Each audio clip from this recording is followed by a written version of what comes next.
ललित नारायण मिथिला विश्वविद्यालय दरभंगा का कुलपति प्रोफेसर एसपी सिंह का अध्यक्षता में विश्वविद्यालय का 51वां स्थापना दिवस समारोह आयोजित भेल। समारोह में मुख्य वक्ता अनिल कुमार झा, प्रति कुलपति प्रोफेसर डॉली सिन्हा, कुल सचिव डॉक्टर अजय कुमार पंडित और सीनेटर डॉक्टर वैद्यनाथ चौधरी आदि अपन महत्वपूर्ण विचार रखलाए।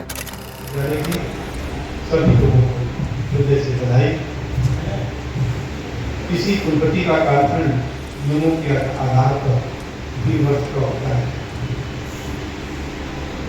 और इस 51 वर्ष की यात्रा को पूरा करने में 3 वर्ष मेरा भी इसमें शामिल है। एक लंबी यात्रा होती है। मैं शायद हमेशा मन से इस बात को कहता हूँ कि जैसे व्यक्ति में जीवन होता है, व्यक्ति में प्राण होता है, व्यक्ति में समझदारी होती है, व्यक्ति में गुण होते हैं, वैसे संस्थाओं में भी कहा संस्थाएं बोलती नहीं है, रिएक्ट नहीं करती है, लेकिन वो काल्पनिक उनका होता है जो बाद में इतिहास वाले भी बताते हैं, वर्तमान के लोग भी बताते हैं और आगे आने वाले भविष्य बताते हैं। इस 3 वर्षों में ये उत्तम अवसर मेरे लिए था कि मेरे ही कालखंड में इसका गोल्डन जुबली ईयर सेलिब्रेट हुआ था और जो 22 से लगा करके 21 से लगा करके 22 का पूरा कालखंड हम लोगों ने इसको 50वें वर्ष के रूप में सेलिब्रेट किया था गोल्डन जुबली के रूप में। आज 51वां वर्ष पूरा हुआ है इसका, आगे से 52 वर्ष में, तो इसका 49, 50 और 51 ऐसे जोड़ सकते हैं। इसका अगर 49 नहीं जोड़ना चाहते तो आगे का जोड़ सकते हैं 23, 21, 22, 23। ये कालखंड मेरे हिस्से में रहा विश्व का, उसकी लीडरशिप मेरे पास। इस सभागार में बैठे हुए अपने साथियों को एक बार याद दिलाना चाहता हूँ कि जब मैंने पहली बार यहाँ डीन्स और हेड की मीटिंग ली, सारे हेड की, सारे टीचर्स की मीटिंग,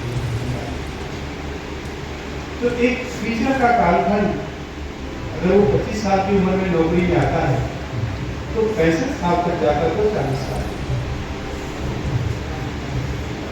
20 साल की उम्र में आ गया तो 45 साल का काल हो जाता है। इस क्रम में कितने कुलपति को वो देखेगा? 3 वर्ष तो अस्थायी कुलपति का होगा और बाकी जो चार्ज में आते जाते हैं, उस क्रम में मेरा नंबर कुलपति के रूप में 38वें नंबर। तो 50 वर्ष की यात्रा में इस विश्वविद्यालय को कुलपति के रूप में मुझको शामिल करके 38 व्यक्ति, हर व्यक्ति का अपना कालखंड होगा, हर व्यक्ति की अपनी विशेषता होगी, हर व्यक्ति का अपना काम करने का अंदाज होगा। सभी अपनी पूरी शक्ति से, पूरी योग्यता से, मन से, कर्म से, अपनी जानकारी के हिसाब से काम करते। मैंने भी कुछ वैसे ही किया। मूल्यांकन तो करने का काम जरूरी होता है, इसलिए जरूरी होता है कि इतिहास बनता है। बहुत सारे मन में बातें रहे और वो एग्जीक्यूट ना हो पाए, प्लान ही प्लान हो, तो मेरे ख्याल में वो स्थिति किसी संस्था के लिए अच्छी नहीं। थोड़ा सा प्लान हो, थोड़ा एग्जीक्यूट हो जाए तो बड़ी स्थिति, पूरा गेम चेंज है। इस 3 वर्षों के कालखंड में जब मैंने इसको ज्वाइन किया था और आज के समय में जो एकेडमिक माहौल बदला है वो कल्पना की भर्ती, लिखना की भर्ती,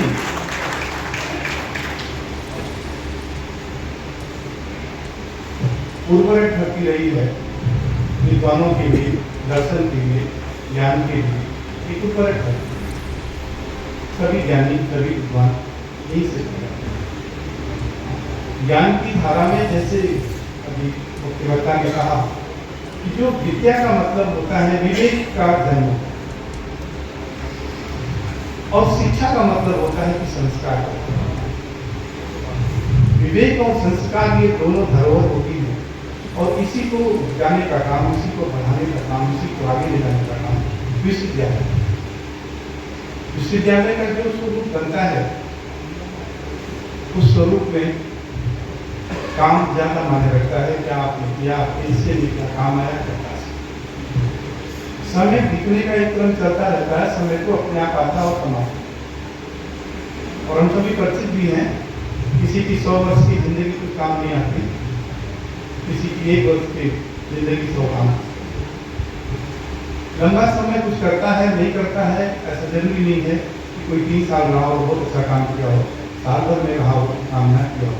बहुत सारे लोग जो कला और संस्कृति किसी भी विश्वविद्यालय की है, तो विश्वविद्यालय युवाओं का अड्डा होता है, उनकी दुनिया होती है, हमेशा जीवंत रहता है।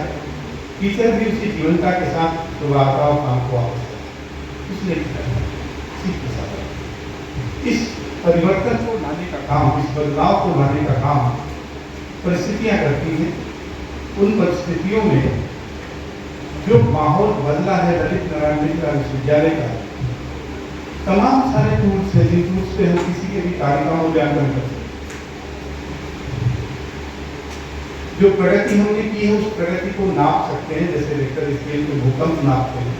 वैसे तमाम सारे इंडिकेटर्स हैं, जिस इंडिकेटर्स पर क्या प्रगति हुई है, कहाँ तक हुई है, उसको हम नाप सकते हैं, इंडिकेट कर सकते हैं क्वालिटेटिव टेक्नोलॉजी।